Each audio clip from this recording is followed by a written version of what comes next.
Olá pessoal, tudo bem? Hoje nós vamos trabalhar alguns casos concretos, né, que envolvem o tema que nós já lecionamos até o presente momento, né, inerente à classificação das obrigações, parte conceitual, enfim, estrutura obrigacional.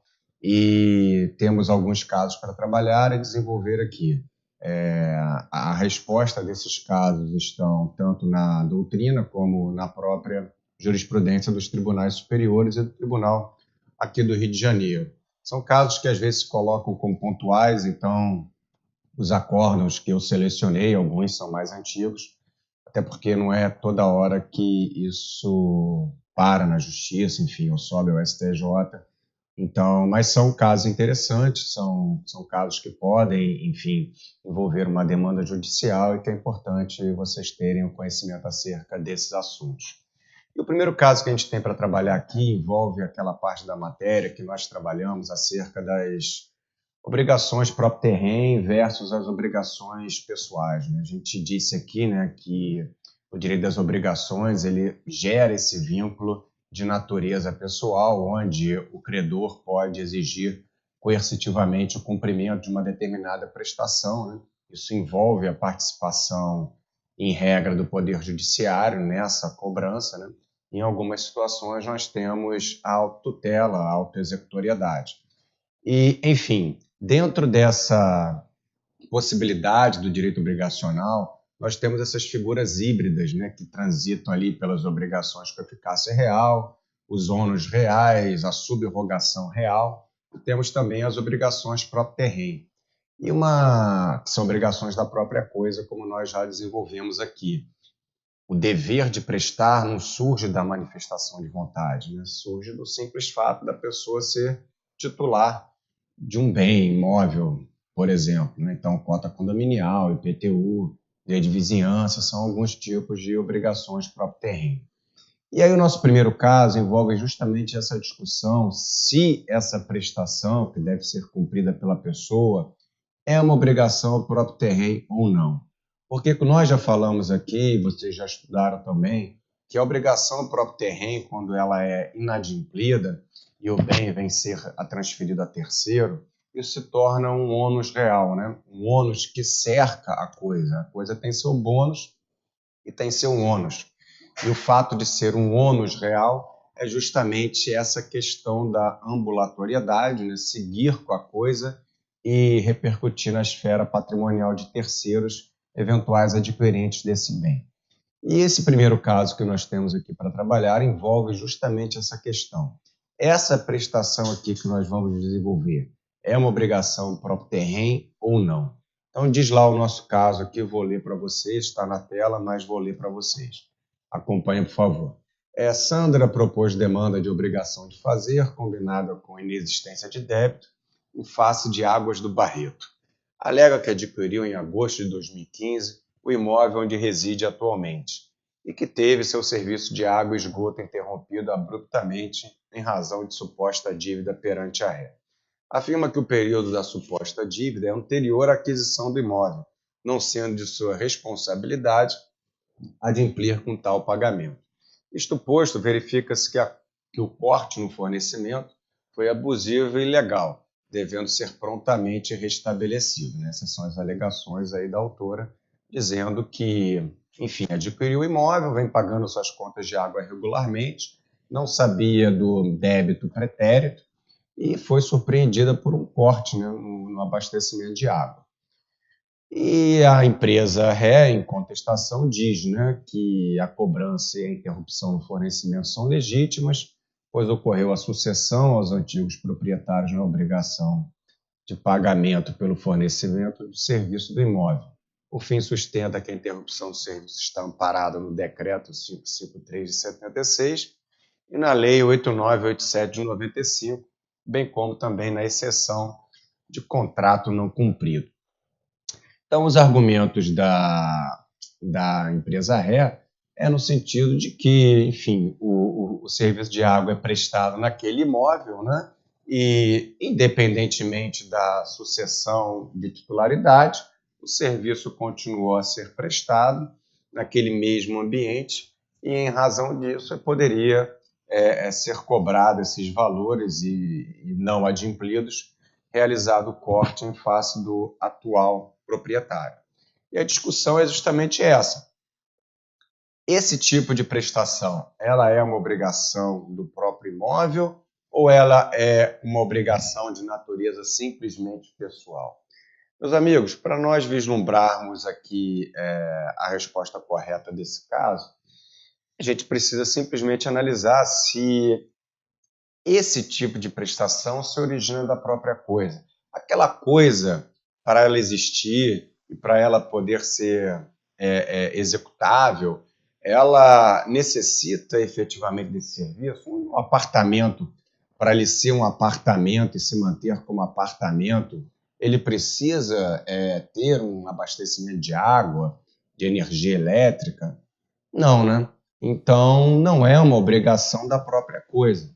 A pessoa que, na verdade, né, contrata esse serviço perante a concessionária de água, aqui no caso.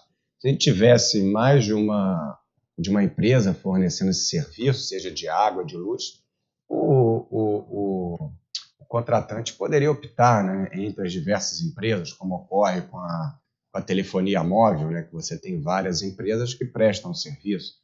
Então, é uma obrigação de natureza meramente pessoal, onde você precisa daquele serviço até para você poder viver ali com uma certa dignidade. A gente precisa da água para viver, né? O imóvel não precisa, mas a gente precisa da água para viver. Então, necessariamente, é um interesse de natureza pessoal, onde a pessoa contrata o serviço dessa empresa. Até em tempos remotos, né, não tão remotos assim, a gente tem algumas casas, né, em algumas localidades que se valem daquele poço artesiano, não é isso? Onde você coleta a água e não precisa do serviço da concessionária, né? Então, é claro que hoje em dia o STJ já tem posicionamento de que se o serviço está posto à disposição é necessário o pagamento, até porque da onde essa água é tirada é bem público e não pode a parte de forma unilateral se valer desse tipo de serviço. Enfim, é uma discussão que hoje está pacificada e que, enfim, se há prestação de serviço, compete à parte, então, se valer dele, né? Mas que não é a nossa situação. A nossa situação aqui é tão somente discutir quem é o responsável por esse pagamento, né? Então, se é uma obrigação de natureza pessoal, gera efeito interparte, e se houve inadimplemento, tem que cobrar daquele que deu asa ao inadimplemento, que não foi o atual proprietário. Então, compete lá à empresa, que no caso de fornecimento de água, cobrar esses valores do antigo proprietário que deu aso a esse inadimplemento. Claro que isso vai acabar repercutindo no atual proprietário, porque existe essa possibilidade de corte, né? Então, o que o atual proprietário faz? Ele acaba pagando esse débito e depois tem uma ação regressiva em face do antigo proprietário. Mas a legitimidade passiva numa demanda, nesse tipo de cobrança, é daquele que deu aso a essa situação, o antigo proprietário, justamente por ser uma obrigação de natureza pessoal. A gente tem alguns julgados que, enfim, já trabalham essa questão e eu trouxe um julgado um pouco mais moderno que envolve a resposta do caso concreto, que diz o seguinte, vamos a ele. Olha aqui, é um julgado de 2021 do STJ, que aqui no seu item 4 diz o seguinte, né? De acordo com a jurisprudência dessa corte, a obrigação de pagar o débito referente ao serviço de fornecimento de água e coleta de esgoto se reverte de natureza pessoal e não próprio terreno, já deixa até bem sinalizado nesse sentido, não se vinculando, portanto, à titularidade do imóvel. Assim, o atual usuário do serviço ou proprietário do imóvel não podem ser responsabilizados por débitos de terceiro que efetivamente o tenham utilizado. Então, a responsabilidade aqui comprovada foi julgada em 2021, mas essa jurisprudência já vem assim já há bastante tempo.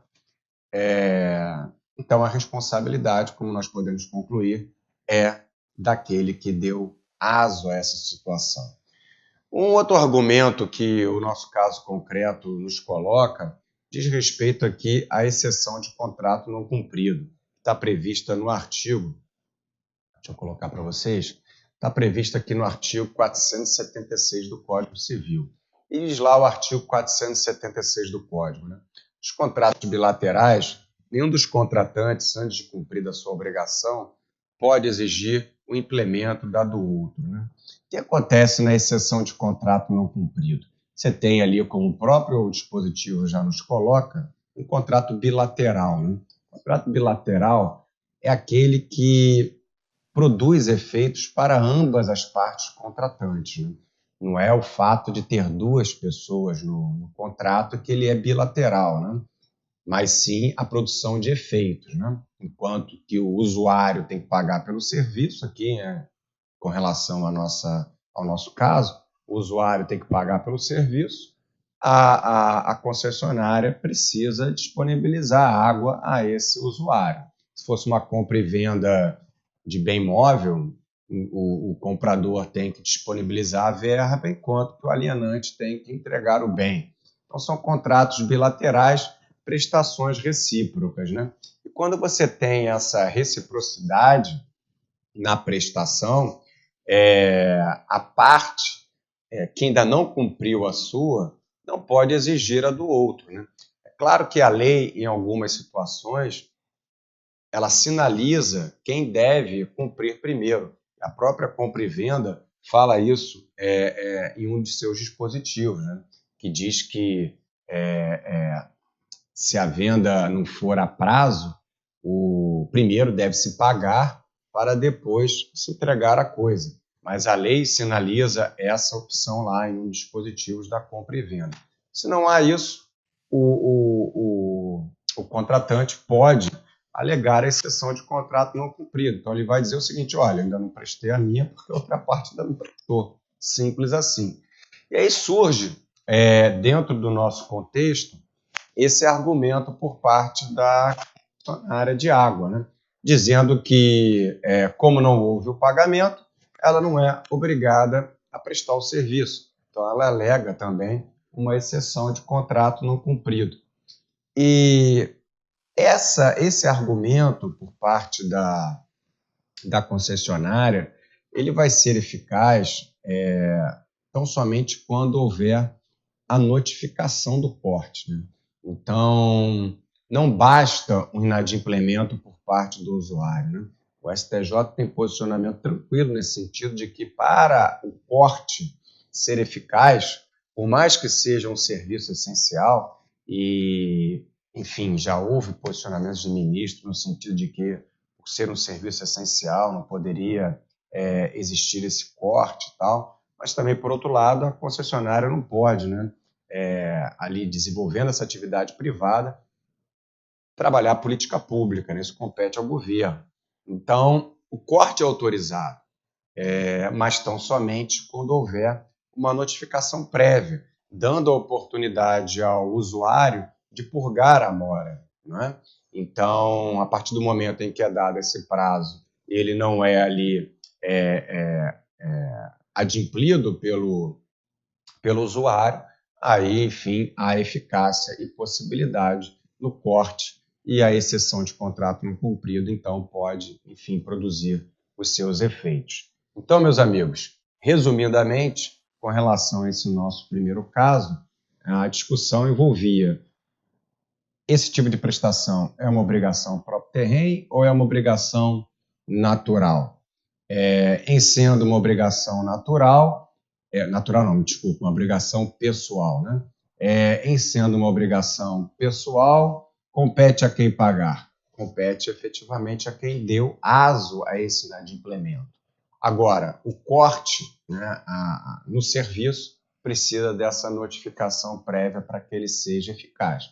E se assim não houve, se não houve essa notificação, aquele que teve seu serviço interrompido vai entrar com uma demanda, já pedindo até antecipação de tutela, provavelmente o restabelecimento do serviço, eventuais danos materiais e danos morais, né? Imagina que se trate de um restaurante e o restaurante está sem água, né, que pode produzir ali os seus alimentos, né, os seus pratos, isso vai trazer um prejuízo material, né, além do dano moral também que pode envolver essa questão. Ok? Então esse foi o nosso primeiro caso, que envolveu as obrigações naturais, as obrigações pessoais e as obrigações próprio terreno. Vamos aqui trabalhar um segundo caso.